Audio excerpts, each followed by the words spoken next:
بقول لك ايه، ما تيجي نقيم روتين السبليتات كده. خلينا ناخد اول روتين، هو بوش بول ليج.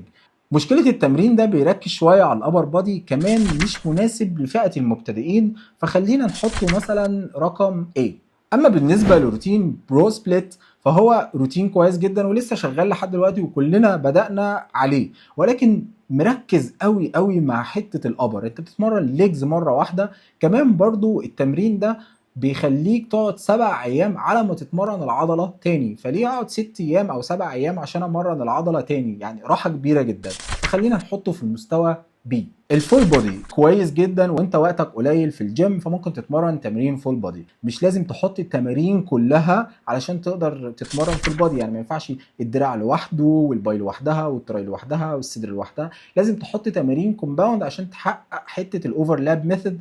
هو كويس جدا ولكن بحس ان هو ممكن نحطه في مستوى سي. تمرين الابر لور، ابر لور 4 ايام في الاسبوع، تمرين مناسب جدا جدا، ولكن انا حطيت تعديل عليه شويه، ان انا زودت يوم دراع وكتف علشان الدراع والكتف بيبقى مظلوم شويه، مع اضافه تمارين العزل للكتف والدراع. يعني 5 ايام تتمرن مثلا ابر لور، ابر لور وتتمرن كتف ودراع. بحس ان ده احسن روتين مناسب ليا انا شخصيا، انت ممكن تجربه وتشوف الطريقه. فانا هحطه رقم 1 عندي في التمرين. تمرين الابر لور بوش بول ليج، 5 ايام في الاسبوع، من احسن وافضل السبليتات اللي بحطها للعملاء عندي وبتعمل بيها نتيجه محترمه.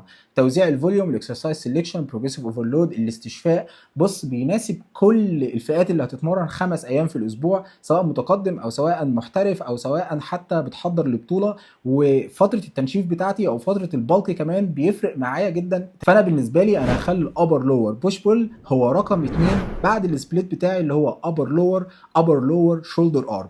ده 5 ايام في الاسبوع. لكن لو 5 ايام في الاسبوع ومش محتاج تركز على الدراع او الايزو، فبالنسبه لي ابر لور بوش بول ليج هو احسن سبليت. في النهايه حابب اقول لك ان مفيش حاجه اسمها احسن سبليت او احسن تمرين او احسن روتين.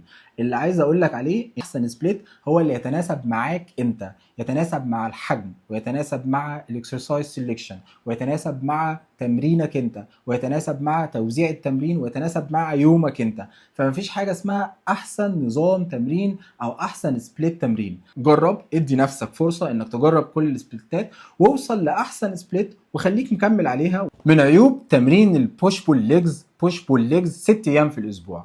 التمرين ده انا مش بفضله تماما، او الروتين ده انا مش بفضله تماما. انا واحد من الناس جربت ان انا اتمرن التمرين ده لمده سنه.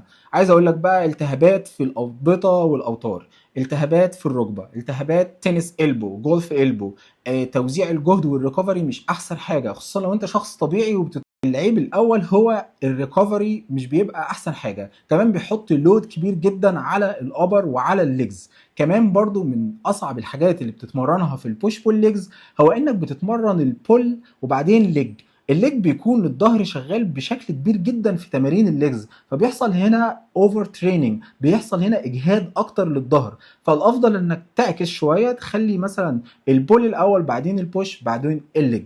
لكن لو انت شخص بيتمرن بشكل طبيعي وكمان ما عندك شغل وعندك حياة وعندك ستريس اصلا في شغلك، فخليك تتمرن بشكل مناسب جدا. لو هتتمرن 5 ايام في الاسبوع اتمرن ابر لور بوش بول ليج، ولو هتتمرن 4 ايام وده اللي انا بتمرنه فاتمرن مثلا بوش بول ابر لور لو انت الجينات بتاعتك في الليجز كويسة. لكن لو جينات رجلك محتاج انك تمرنها يومين 2 في الاسبوع، ممكن تتمرن ابر لور، ابر لور. ده يعتبر من احسن التمارين او من احسن السبليتات.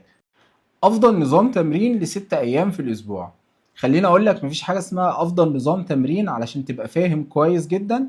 افضل نظام تمرين هو احسن تمرين او احسن سبليت او احسن تقسيمه تناسبك انت، مخصصه ليك انت. فلازم تحسب انت هتروح كام يوم في الاسبوع، لازم تحسب معدل الجهد بتاعك، لازم تحسب الديلي اكسبندتشر بتاعتك، لازم تحسب السعرات بتاعتك، هل انت بتضخم ولا بتنشف. لازم تحسب حاجات كتير عشان تظبط الفوليوم، تظبط الاكسرسايز سيلكشن، تظبط حاجات كتير جدا. ولكن خليني اقول لك ان احسن نظام تمرين لشخص طبيعي مش بيضرب منشطات هو 5 ايام في الاسبوع عشان تحقق مبدأ الريكفري والاستشفاء كويس جدا، لكن 6 ايام انا مش بفضلها. طب لو انت شخص عايز تتمرن 6 ايام، عندك تتمرن بوش بول ليجز بوش بول ليجز، ولكن عيب النظام ده انك بتتمرن الليجز مرتين اتنين ومش بيحصل ريكفري كويس. كمان تمرين البول لما بيجي بعده تمرين ليج، لما بتيجي تتمرن ليجز بيحصل ضغط كبير جدا على الظهر، لان الظهر بيكون شغال بشكل كبير وبنسبة كبيرة في تمارين الليجز. فعشان كده ممكن تخلي تمرين البول الاول وبعدين بوش وبعدين ليجز. انا عارف ان هي بوش بول ليجز، ولكن خلي البول وبعدين البوش وبعدين الليجز.